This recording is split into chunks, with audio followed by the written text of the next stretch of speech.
When a well-dressed stranger orders dessert at an upscale restaurant, veteran waitress Jasmine faces an impossible choice. Follow her manager's discriminatory orders or risk everything to do what's right. The note she slips him contains just 4 words, but those words will unravel careers, expose hidden prejudice, and prove that sometimes the people we underestimate hold the power to change everything. Welcome back, beautiful souls, to another story that reminds us why integrity always finds its reward. Before we dive in, if you enjoy stories about courage, second chances, and standing up for what's right, go ahead and hit that like button, subscribe to the channel, and drop a comment letting us know where in the world you're watching from. Your support means everything. Now, let's step into Jasmine's world. The dessert menu landed on the table with a soft thud, but Jasmine didn't wait for him to open it. "The chocolate torte's off tonight," she said, already turning. "Kitchen's out."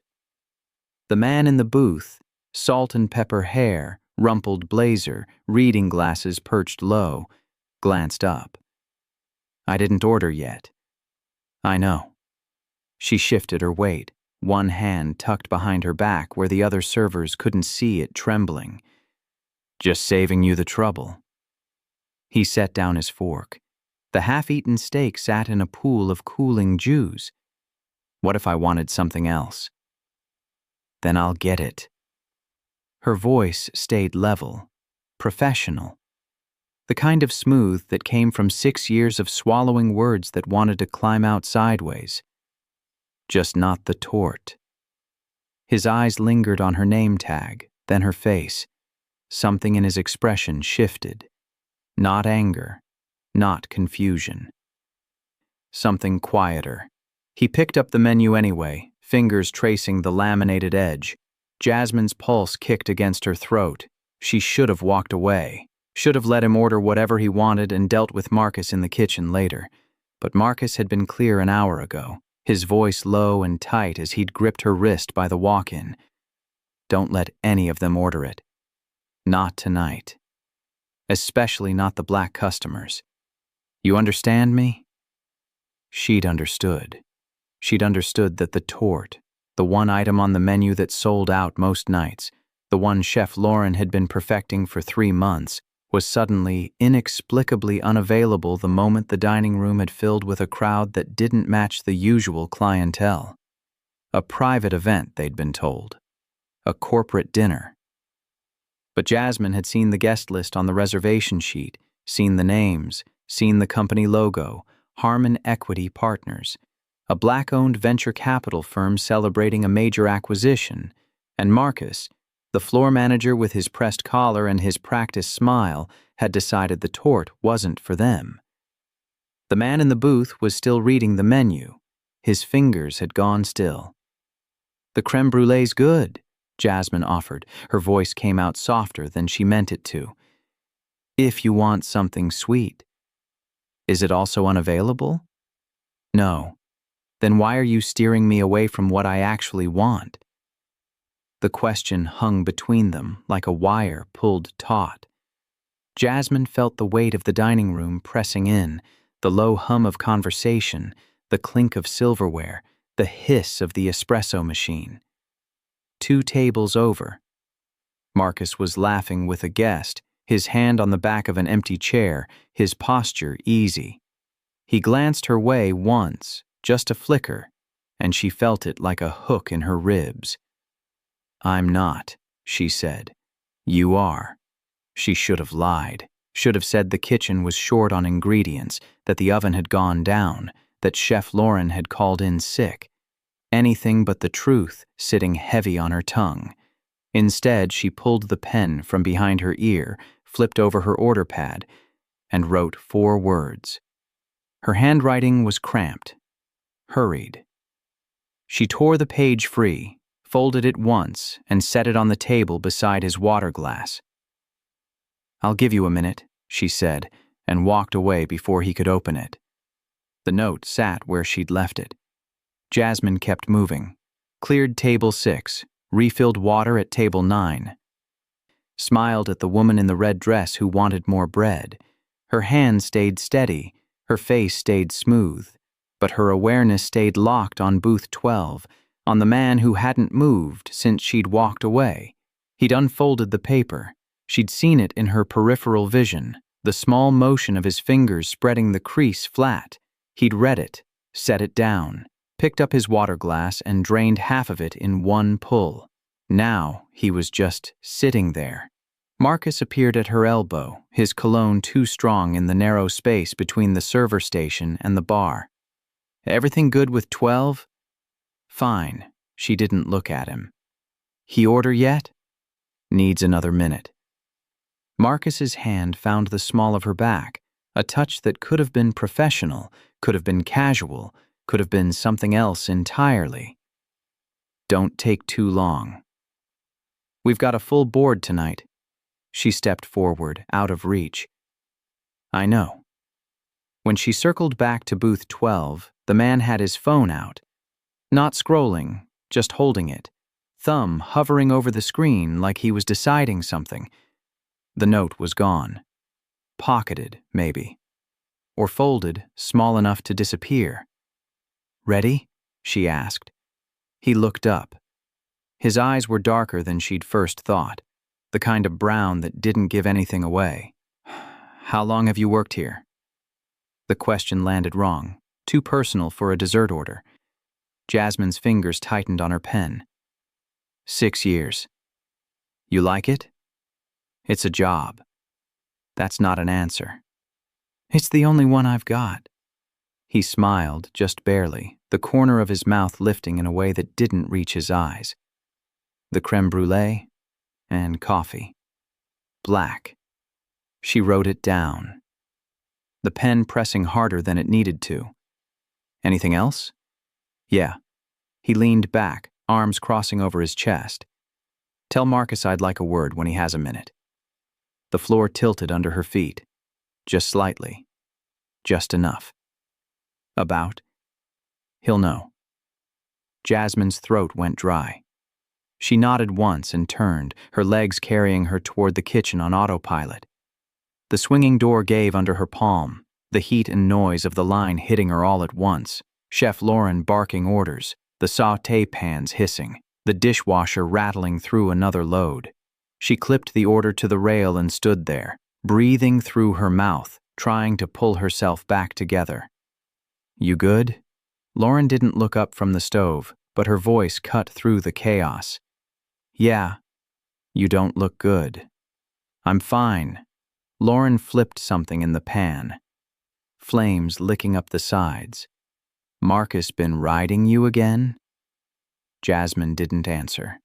Didn't need to. Lauren had been here longer than anyone, had seen more managers come and go than Jasmine had worked shifts. She knew how it went. Table 12 wants to talk to him, Jasmine said instead. The guy in the blazer? Yeah. Lauren glanced over her shoulder, her dark eyes sharp under the kitchen lights. What did you do? Nothing. Jasmine. I didn't do anything. But her voice cracked on the last word, and Lauren heard it. The chef wiped her hands on her apron, stepped back from the stove, and crossed the narrow galley to where Jasmine stood. She didn't touch her, didn't crowd her, just looked at her until Jasmine had to meet her eyes. What happened? Jasmine pulled in a breath. Let it out slow. He wanted the tort. Lauren's expression didn't change, but something in her posture went rigid. And? I told him it was off. Because Marcus said so. It wasn't a question. Jasmine nodded anyway. Lauren turned, grabbed a clean plate from the stack and plated the creme brulee herself. 3 careful spoonfuls of custard, the sugar on top torched to a perfect amber shell. She set it on the pass, added a spoon, and rang the bell. Take it out, she said, and tell Marcus I need to see him, now.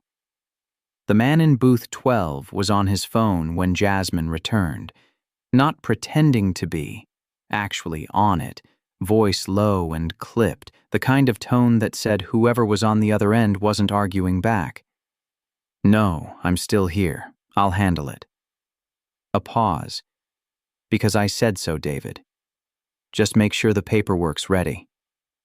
Another pause, longer this time. "I don't care. Do it anyway." He ended the call as Jasmine set the dessert in front of him. The custard gleamed under the pendant light. The sugar shell cracked just enough to show the cream beneath. She started. "Sit down." It wasn't loud, wasn't harsh, but it stopped her cold. "I can't," she said. "5 minutes. Sit."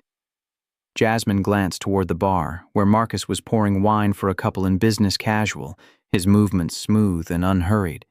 He hadn't looked her way yet, hadn't noticed.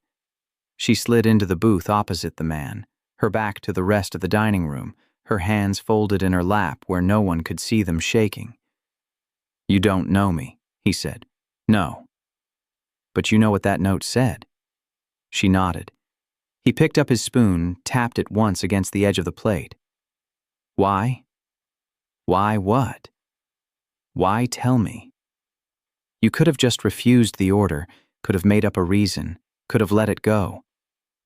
Jasmine's jaw tightened. "Because it's not right." "That's not enough. People see things that aren't right every day. They don't do what you just did." "Maybe they should." He smiled again, and this time it was real. Tired, but real. Maybe.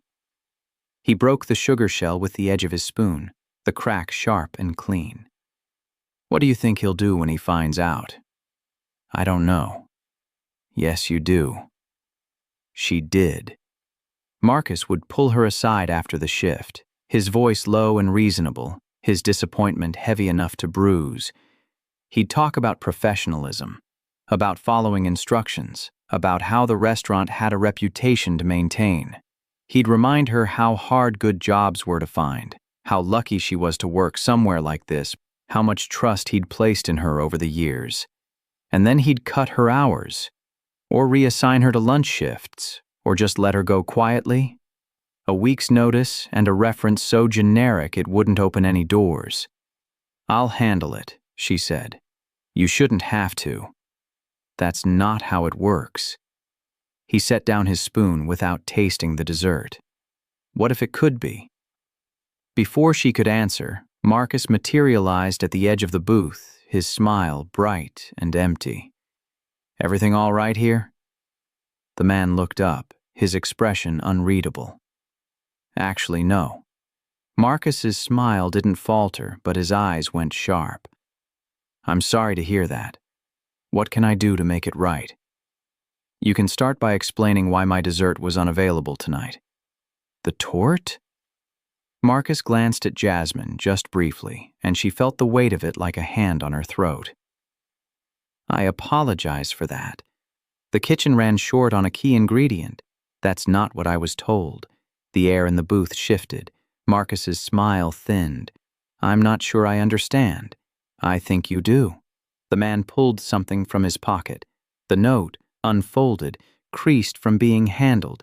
He set it on the table between them, 4 words in Jasmine's cramped handwriting. "Not for your table." Marcus went still. His gaze flicked from the note to Jasmine, then back to the man in the booth. "I see there's been a misunderstanding." "Has there?" Jasmine is still learning the nuances of service.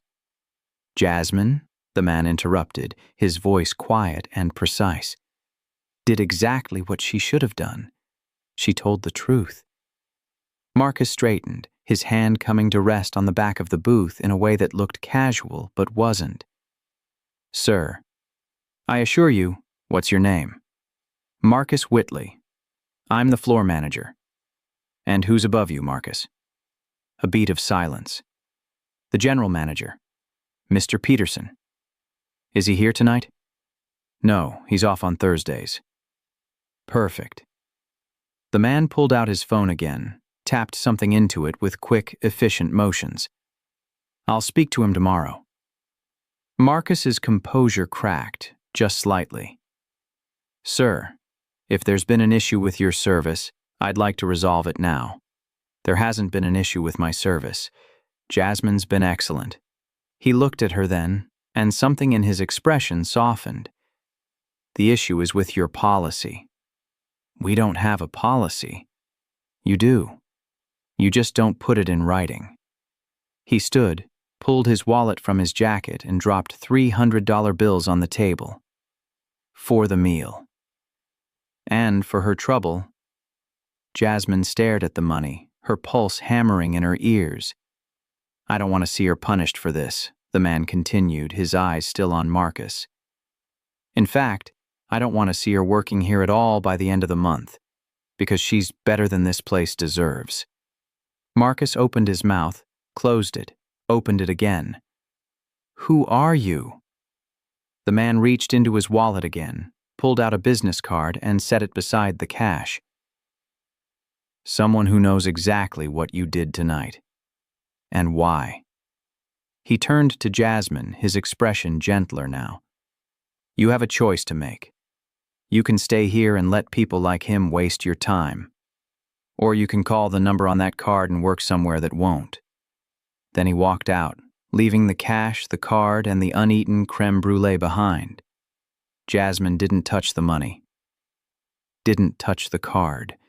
Just sat there while Marcus hovered, his face pale and tight, his hands flexing at his sides like he was trying to grab hold of something that kept slipping away. I need you to explain, he said finally. Explain what? What you told him. What you wrote. She looked up, met his eyes. You know what I wrote. Jasmine, you told me not to let them order the tort. You said especially not the black customers. Her voice was steady now, stripped of everything but fact. So I warned him. That's not... Marcus stopped, his throat working. You misunderstood. I didn't. You made this restaurant look racist. I made it look honest. His hand slammed down on the table, hard enough to make the silverware jump. The dining room went quiet, heads turning, conversations pausing mid-sentence. Marcus straightened, smoothed his collar, forced his expression back into something resembling calm. We'll discuss this later, he said, his voice low and clipped. Finish your shift. But Jasmine was already reaching for the business card. The paper was thick, expensive, embossed with a logo she didn't recognize and a name printed in clean sans serif. Nathaniel Cross founder and CEO Cross Current Holdings underneath. In smaller text, we invest in people, not just businesses. And at the bottom, handwritten in ink that matched the pen he'd been holding, call me tomorrow. I mean it. She flipped the card over. On the back, another handwritten line. You were right to tell me. Don't let anyone make you believe otherwise. Her throat closed up. She pocketed the card, left the cash on the table, and stood. Marcus was still standing there, his face red. His jaw clenched so tight she could see the muscle jumping. I'll finish my shift, she said. But that's it. I'm done here. You can't just quit. Watch me. She walked past him, past the stairs, past the whispers, straight into the kitchen where Chef Lauren was plating another dessert. The chef looked up, took one look at Jasmine's face, and set down her spatula. You okay? No. Jasmine untied her apron, pulled it over her head, and folded it once. But I will be. What happened? I told the truth, and it turns out that matters to some people. Lauren studied her for a long moment, then nodded. Good, it should. Jasmine set the apron on the counter, grabbed her coat from the hook by the back door, and walked out into the cold. The November air bit at her face, sharp and clean. She pulled out the card again, turned it over in her hands, read the handwritten note one more time. Then she pulled out her phone and saved the number. The call came at 9 the next morning. Jasmine was still in bed, staring at the ceiling, replaying the night before in fragments. The weight of the note in her hand, the look on Marcus's face, the sound of Nathaniel Cross's voice when he'd told her she was better than the restaurant deserved. She'd barely slept. Every time she closed her eyes, she saw the dessert menu, heard Marcus's voice by the walk-in, felt the tremble in her fingers as she wrote those 4 words. When her phone buzzed, she almost didn't answer. The number wasn't saved. Could have been anyone. A spam call, a wrong number. Marcus calling from the restaurant line to tell her she was fired. But something made her pick up. Hello? Jasmine? The voice was familiar, warm, but professional. This is Nathaniel Cross. We met last night. She sat up, her heart kicking into a faster rhythm. I remember. I hope I'm not calling too early. No, I'm up.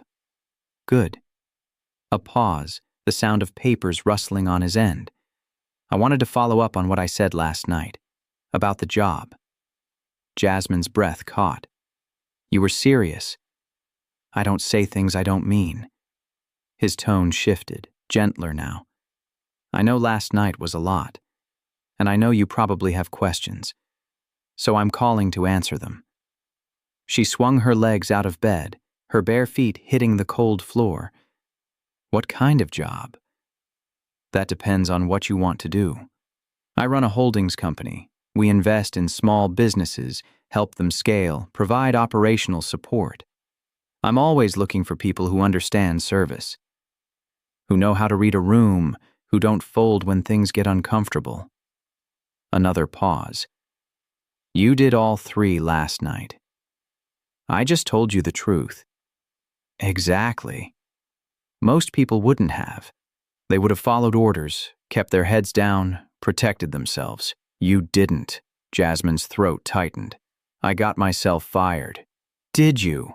I quit. Same thing. Not even close.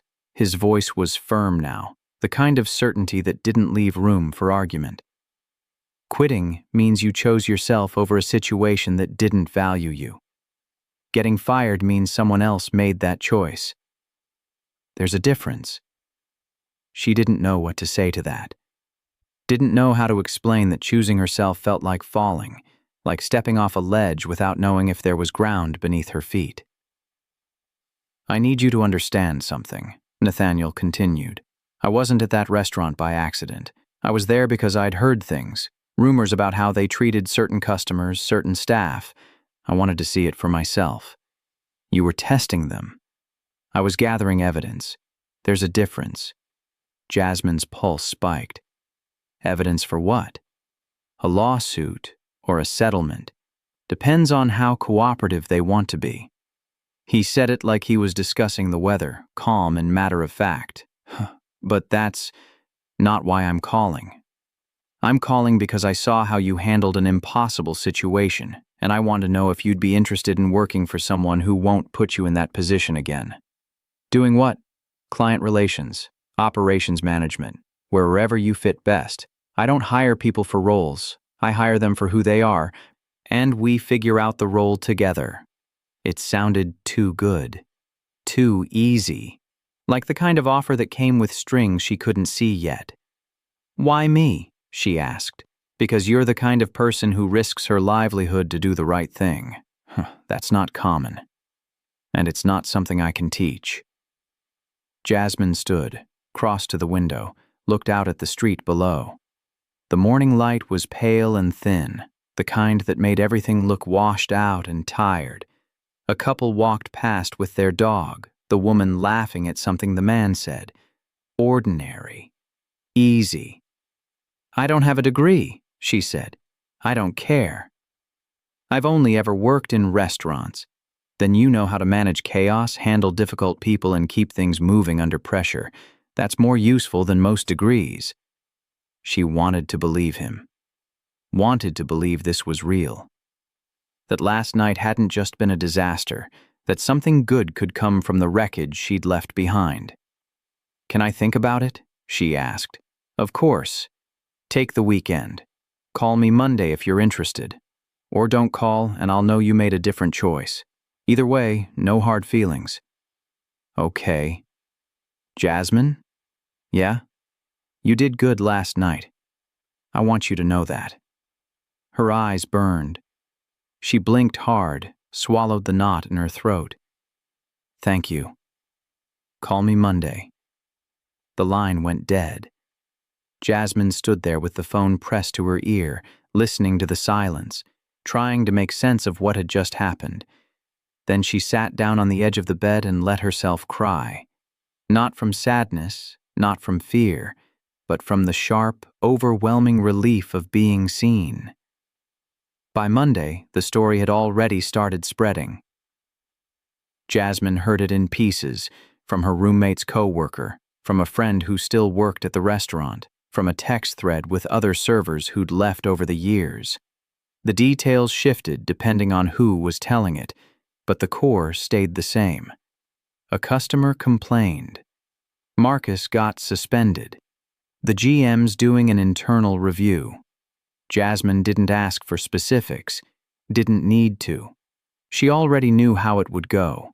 A quiet investigation, a few policy updates, maybe some diversity training that wouldn't change anything. Marcus would be back within a month, and the restaurant would go on pretending it had learned something. But that wasn't her problem anymore. She called Nathaniel at 10 a.m., right when she said she would.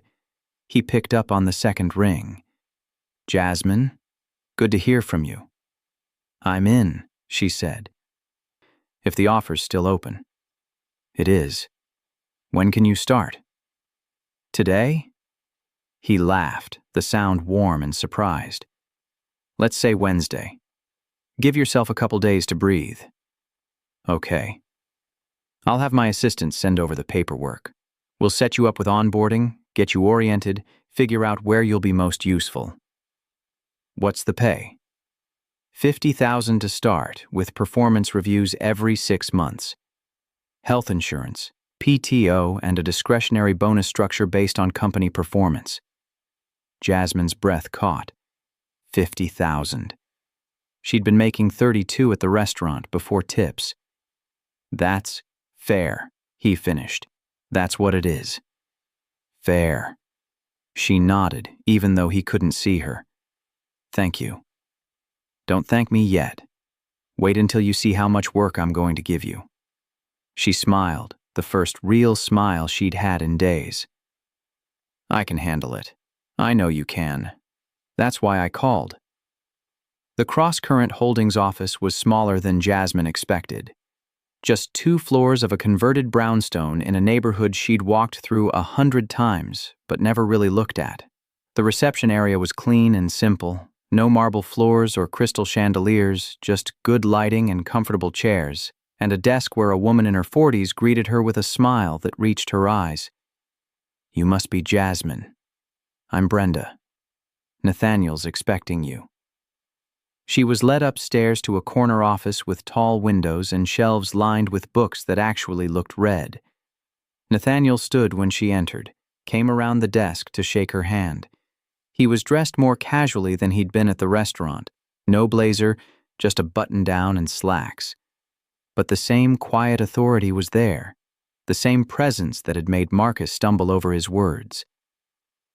Welcome, he said. How are you feeling? Nervous, she admitted. Good. That means you care. He gestured to the chair across from his desk. Sit. Let's talk about what you're walking into. For the next hour, he walked her through the company. How they identified businesses to invest in. How they structured deals. How they supported growth without taking over. He talked about his team, small but skilled, each person hand-picked for their ability to think critically and act with integrity. I don't hire people who just follow orders, he said at one point. I hire people who question them when they should. You've already proven you can do that. Jasmine listened, asked questions when they came to her, tried to absorb the scope of what she was stepping into. It felt enormous and terrifying and oddly right, like putting on a coat that had been tailored for someone else, but somehow fit perfectly. Can I ask you something? She said finally. Anything. Why were you really at the restaurant that night? Nathaniel leaned back in his chair, his expression thoughtful. I told you, I'd heard rumors. From who? A former employee. She reached out to me a few months ago, said she'd been pushed out after reporting discrimination. I started looking into it, quietly. Talked to other people who'd worked there. The pattern was clear. So you went in undercover. I went in as a customer. Not undercover, just observant. He met her eyes. I wanted to see if the rumors were true. And if they were, I wanted to see if anyone on the inside would confirm it. And I did. You did. Which is why I'm not letting you disappear back into another place that'll treat you the same way. Jasmine's chest tightened. What happens to the restaurant? Depends on what they do next. If they cooperate with the review, make real changes, compensate the people they've harmed, maybe nothing.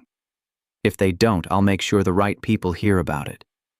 I have lawyers who specialize in this kind of thing. Will Marcus get fired? I don't know. That's not my decision. He paused, his gaze steady. Would you want him to be? She thought about it. About the way Marcus had smiled at her on her first day, told her she'd do great. About the years she'd spent watching him play favorites, redirect complaints, smooth over problems that should have been addressed. About the way he'd gripped her wrist by the walk-in and told her what not to do. I want him to understand what he did, she said slowly. I want him to sit with it. But I don't know if firing him would make that happen. Fair enough, Nathaniel nodded. For what it's worth, I think you're right. Firing him would just make him a victim in his own story. Better to let him live with the consequences. The first month was harder than Jasmine expected. Not because the work was difficult, it was, but she'd handled difficult before. It was the adjustment, the shift from a world where she'd been invisible to one where people actually listened when she spoke, where her opinions mattered, where mistakes were treated as learning opportunities instead of reasons to cut her hours. She worked in operations at first, coordinating between Nathaniel's team and the businesses they invested in. It meant a lot of phone calls, a lot of emails, a lot of translating between what entrepreneurs needed and what the company could provide. She was good at it, better than she'd expected. The same skills that had helped her manage a dining room, reading people, anticipating problems, staying calm under pressure, translated seamlessly. But there were moments when the imposter syndrome hit hard, when she'd sit in a meeting with people who had MBAs and years of corporate experience and wonder what the hell she was doing there, when she'd second-guess an email 3 times before sending it, convinced she'd said something wrong. Nathaniel noticed. He pulled her aside one afternoon after a particularly tense call with a client who'd been resistant to their recommendations. You did well in there. I barely said anything. You said exactly what needed to be said, and you said it at the right time. Jasmine shook her head. I don't know what I'm doing half the time. Good. That means you're learning. He leaned against the edge of her desk, his arms crossed but his expression open. You know what the difference is between you and half the people I've worked with? What? You care about getting it right more than you care about looking right. That matters. She wanted to believe him. Wanted to silence the voice in her head that kept whispering she didn't belong here, that she'd gotten lucky, that sooner or later someone would figure out she was just a waitress pretending to be something more. What if I screw up? She asked. Then you'll fix it. Same as everyone else. What if I can't? Then I'll help you. That's what I'm here for. It was such a simple answer, so straightforward it almost felt like a trick. But Nathaniel didn't do tricks. He did exactly what he said he'd do, every time, without exception. Okay, she said. Okay. Yeah, okay. He smiled. Good. Now go home. It's after 6, and I don't pay you enough to work this late yet. 3 months in, Jasmine got a message from Chef Lauren. It came through Instagram, a platform Jasmine barely used, which made it feel almost surreal when the notification popped up. The message was short. Heard you're doing well. Proud of you. Call me if you ever want to grab coffee. Jasmine stared at the screen for a long moment, then typed back. Tomorrow? 3 p.m.? The reply came almost instantly. Perfect. I'll send you the address. They met at a small cafe in Lauren's neighborhood, the kind of place with mismatched chairs and a chalkboard menu that changed daily. Lauren was already there when Jasmine arrived, sitting by the window with 2 cups of coffee and a plate of pastries between them. You look good, Lauren said as Jasmine sat down. Different. Different how? Less tired. Less like you're waiting for the other shoe to drop. Jasmine smiled. That obvious? I've known you a long time. Lauren pushed one of the cups toward her. So, new job. How's it going? It's good, really good actually. You like it? Yeah, I do. Lauren nodded, took a sip of her coffee. I'm glad. You deserved better than that place. What about you? You still there? For now. But I'm looking. She set down her cup, her expression serious. Things have been weird since that night. Marcus got suspended for 2 weeks, came back like nothing happened, but the staff knows. Word got around. People are pissed. Good. I gave my notice last week. Jasmine blinked. You did? Yeah, I've been there too long anyway. Time to move on. Where are you going? Not sure yet. I've got a few offers. Might take some time off first, figure out what I actually want to do. They talked for an hour, catching up on everything and nothing. Lauren's plans, Jasmine's new job, the strange relief of leaving something toxic behind. It felt good. Easy, like the kind of conversation Jasmine hadn't realized she'd been missing. As they were getting ready to leave, Lauren reached across the table and squeezed her hand. I'm serious, you know. I'm proud of you. For what? For not letting them make you small, for standing up, for getting out. Jasmine's throat tightened. You could have done the same thing. Maybe. But I didn't. You did. Lauren stood, slung her bag over her shoulder. That takes guts. Don't forget that. 6 months in, Nathaniel called Jasmine into his office for her first performance review. She'd been dreading it, convinced she'd somehow failed to meet expectations even though no one had given her any indication she was struggling. But when she sat down across from him, he was smiling. You've been here half a year, he said. How does it feel? Good. Busy, but good. You've been doing excellent work. The clients like you. The team likes you. I like you. He slid a folder across the desk. This is your review. I want you to read it. But I'll summarize. You're exceeding expectations in every category. Jasmine opened the folder, scanned the first page. The words blurred together. Strong communicator, quick learner, highly organized. But the numbers at the bottom were clear. A 15% raise, effective immediately. This is... She stopped, her voice catching. This is a lot. It's what you've earned. I've only been here 6 months, and in 6 months, you've proven you're indispensable. I don't want to lose you because I wasn't paying you what you're worth. She looked up, met his eyes. Thank you. You keep saying that. Because I mean it. He leaned forward, his expression gentle but firm. Jasmine, I need you to stop being surprised when people treat you fairly. This is what it's supposed to look like. This is the baseline, not the exception.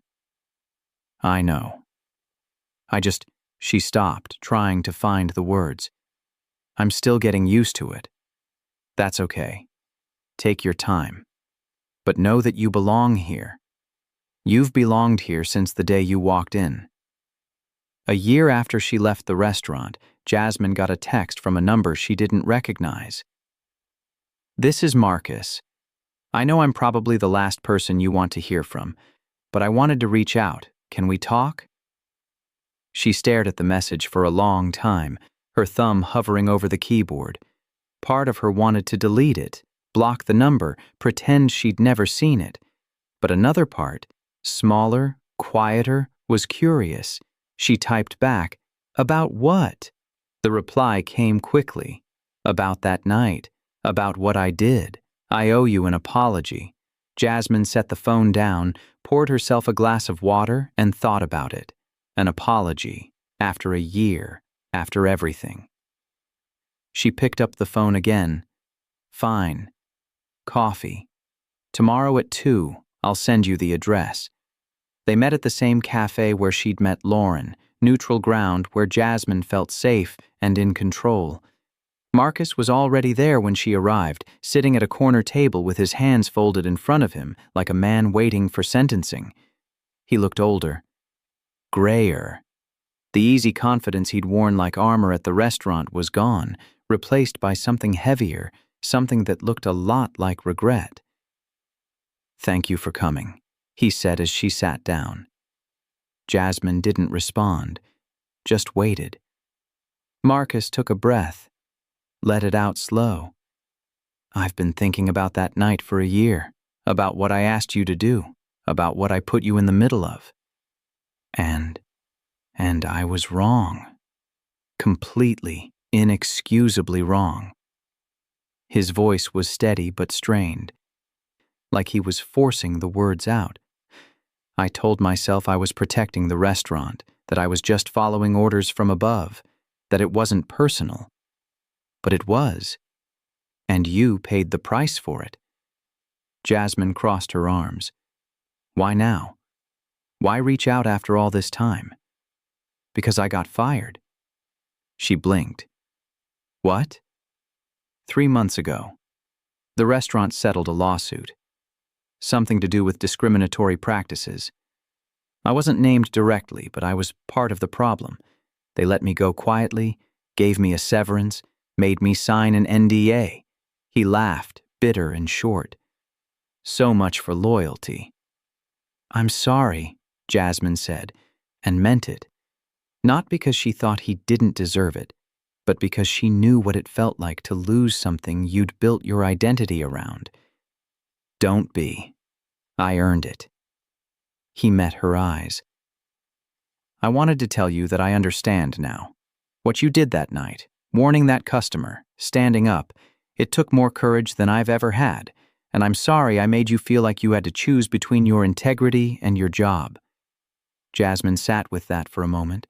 The apology was real, she could tell, but it didn't erase what had happened, didn't undo the months of stress, the fear, the uncertainty. "I appreciate you saying that," she said finally, "but I need you to understand something. I didn't lose anything that night. I gained something. I found out what I was capable of. I found out that there are people who value honesty more than obedience. And I found a place where I don't have to choose between doing the right thing and keeping my job." Marcus nodded slowly. "You're doing well then?" "Yeah, I am." "Good. You deserve it." They sat in silence for a moment, the weight of the past year settling between them like dust.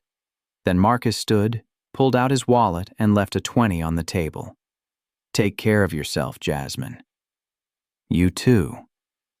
He walked out, and she watched him go. Watched him disappear into the crowd on the sidewalk, just another person carrying the weight of choices he couldn't take back. She stayed for another 10 minutes, finishing her coffee, letting the moment sink in. Then she pulled out her phone and texted Nathaniel. "Just had coffee with my old manager." He apologized. The reply came almost immediately.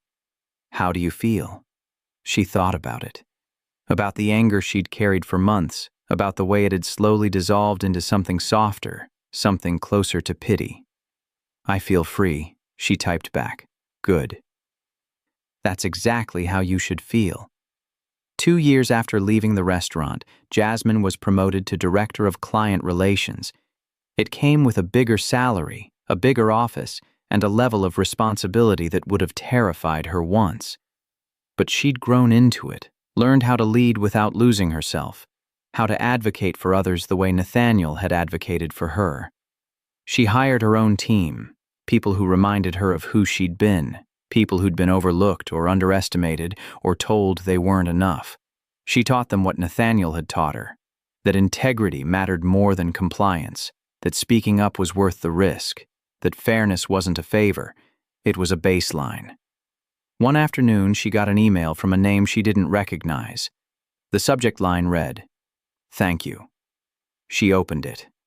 "Dear Ms. Porter, you don't know me, but I used to work at the restaurant where you were a server. I heard about what you did, how you stood up to Marcus, how you warned that customer. It inspired me to do the same when I saw something wrong at my job. I just wanted to say, thank you. You changed my life." Jasmine read it 3 times, her chest tight, her eyes burning. Then she forwarded it to Nathaniel with a single line. "This is why it mattered." His reply came seconds later. "This is why you matter." On the 3rd anniversary of the night she'd slipped Nathaniel that note, Jasmine stood in front of a room full of young professionals at a career development workshop Nathaniel had asked her to lead. The topic was courage in the workplace, how to navigate impossible situations, how to choose integrity when the cost felt too high. She told them her story, the dessert menu, the note, the choice that had changed everything. She told them about the fear, the uncertainty, the months of wondering if she'd made the right call. And she told them about what came after, the job, the growth, the life she'd built on the other side of that decision. "I'm not going to tell you it's easy," she said, looking out at the faces watching her. "It's not. Speaking up can cost you, but staying silent costs you too. It cost you your integrity, your self-respect, your ability to look at yourself in the mirror and know you did the right thing." She paused, letting the words settle. 3 years ago, I was a waitress who thought her only value was how well she could smile and follow orders. Today, I lead a team. I make decisions that affect people's lives. And I got here because one person saw me do something hard and decided I was worth investing in. She glanced at Nathaniel, standing in the back of the room, his arms crossed and a small smile on his face.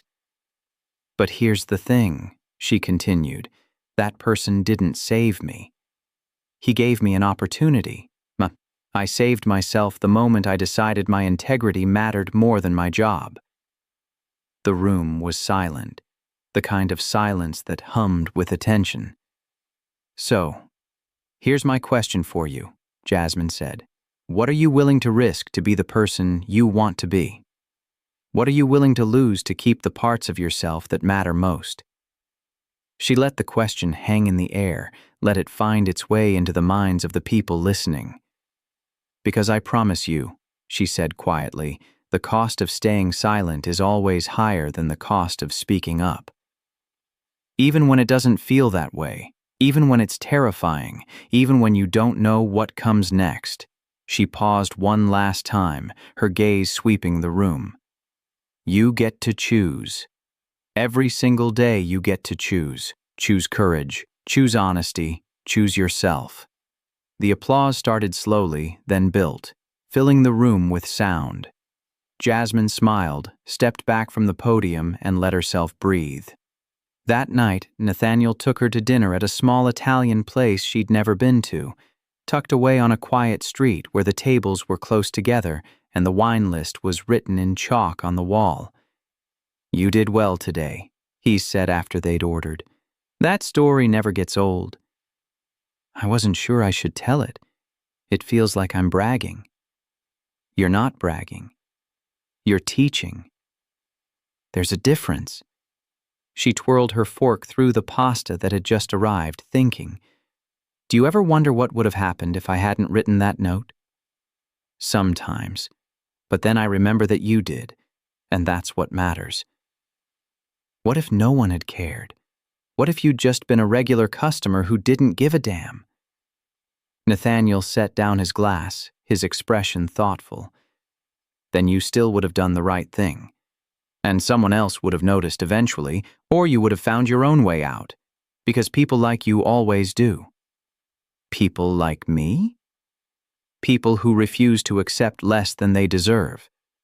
People who choose integrity even when it's inconvenient. Jasmine looked at him, this man who'd changed her life with a single conversation, who'd believed in her when she hadn't believed in herself. "Thank you," she said, "for seeing me." "Thank you," he replied, "for letting yourself be seen." They finished dinner, walked out into the cool night air, and went their separate ways. Nathaniel to his apartment uptown. Jasmine to the small house she'd bought last year with the money she'd saved from a job that paid her what she was worth. She stood on her front steps for a moment, looking up at the sky, thinking about the girl she'd been 3 years ago, terrified, uncertain, convinced she had to make herself smaller to survive. That girl was gone. In her place was someone stronger, someone braver, someone who knew that the cost of silence was always higher than the cost of truth. And as Jasmine unlocked her door and stepped inside, she smiled, because she finally understood what Nathaniel had been trying to tell her all along. She hadn't been saved. She'd been seen. And that had made all the difference. If you'd been in Jasmine's position that night, standing between your paycheck and your principles, what choice would you have made? And if you'd been Nathaniel, would you have walked away or done exactly what he did?